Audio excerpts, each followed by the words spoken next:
next. News at 9 o'clock. You're listening to Jersey Central with Bert Barron on the new Talk Radio 1450 WCTC. Call Jersey Central at 732-545-9282. Toll free at 888-545-9282. Watch Jersey Central live online at WCTCAM.com or listen on your smartphone with the iHeartRadio or TuneIn apps. Connect with WCTC on Facebook, Twitter, Instagram, and YouTube by searching 1450 WCTC. And now back to Jersey's Morning Show, Jersey Central with Bert Barron.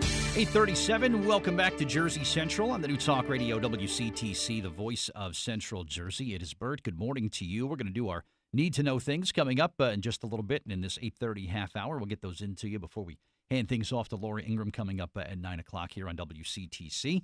Well, November is Lung Cancer Awareness Month. I know there's a lot of things going on in November. But lung cancer continues to kill more people in the United States than prostate, breast, colon, and cervical cancer all combined.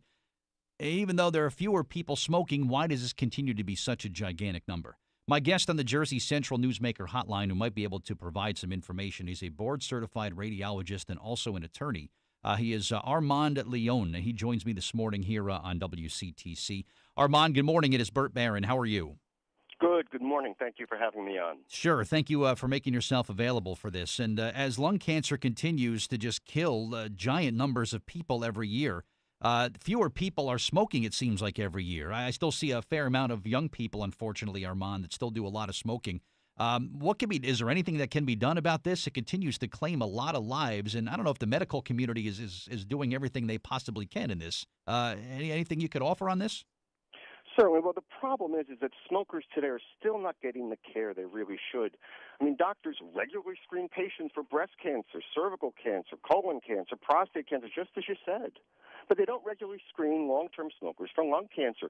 And it's important because even smokers who stopped 15 years ago are at risk for getting lung cancer, and most lung cancers occur in ex-smokers. And without screening, we don't pick these people up early and give them a chance for cure. Does it continue to be, to this day, a death sentence, unfortunately? When someone gets a diagnosis of lung cancer, the prognosis used to be that, well, you have no hope of recovering. Has that gotten any better over the years? Unfortunately, still today, the majority of lung cancers are diagnosed late in stage 4 and end up in death. With lung cancer screening, most cancers can be picked up with a 75 to 85% chance of cure because they're picked up before they show symptoms. Once patients show symptoms, it's usually very late disease. And is this for anybody that was even a light smoker, a heavy smoker? Is it different impacts on different people? Well, there have been guidelines that have been out for about 5 years. It's the long-term smokers, generally over age 55. They talk about a 30-pack year history. You know, that's a little squashy, but if you're a long-term smoker, you're over 55, you should talk to your doctor to see if you're eligible for lung cancer screening. It makes a difference. It can save your life. How seriously does the medical community take this? I mean, if someone goes to their doctor and, you're getting your routine checkup and the doctor says, "Oh, you're still smoking?" And you say, "Yeah, doc, I'm still smoking." He says, "Well, try to quit." All right, now open up and say, "Ah." I mean, what can the medical field do other than drill it in your head that, you know what, this will kill you someday? What else? What other options does the medical profession have? You put your finger right on it. They focus on getting patients to stop smoking. And yes, that's the first step. But for 15 years after stopping, these people are at risk for lung cancer if they've been long-term smokers. So they need to, when asked their doctor, first of all, they have to be honest with their doctor about their smoking history. And they need to ask them, are they eligible for lung cancer screening? Because it's covered by Medicare, Medicaid, and most insurance plans. So why wouldn't you do it? Exactly. And is it a pretty simple test? What is the scan like for someone that undergoes that?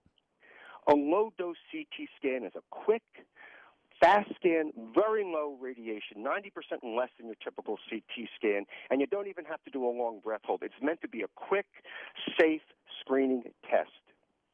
Excellent. And it's something you could just talk to your regular doctor about and tell your doctor you're serious about this. Maybe you quit smoking and you know what, you want to try to live as long as you can. Talk to your doctor about this, right? Absolutely. It's part of your preventative care, just like your colon cancer screening as you get older and your breast cancer screening. Lung cancer screening for smokers should be part of regular care if you qualify as a long-term smoker. Does a doctor ever reach a point where they say, well, you know what, all right, this person's smoking, they've been doing it for years, I've been trying to get them to quit, they simply won't do it, and you know what, the day will come where this person will die, and I could say I did everything for them. Is the medical community still haven't just kind of completely given up, have they? You know, there is some reluctance to implement these guidelines. I don't know why. We certainly screen other people who have habits that increase their risk for cancers.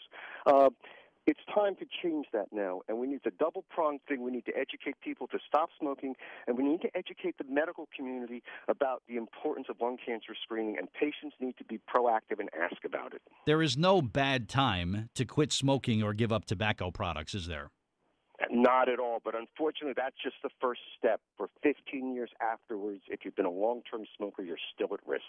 15 years, there's that risk still exists. Wow, even if someone says, you know what, I haven't had a cigarette in 10 years, they're still sort of in that umbrella. If they've been a long-term smoker and had that and qualify for the screening, absolutely. Wow. All right. So the important thing that I guess we want to leave people with today is, you know what, talk to your doctor about it. Get this screening done. It could be a life-saving thing for you. And you know what, if you don't do it for yourself, do it for the people in your life that you care about and care about you, right?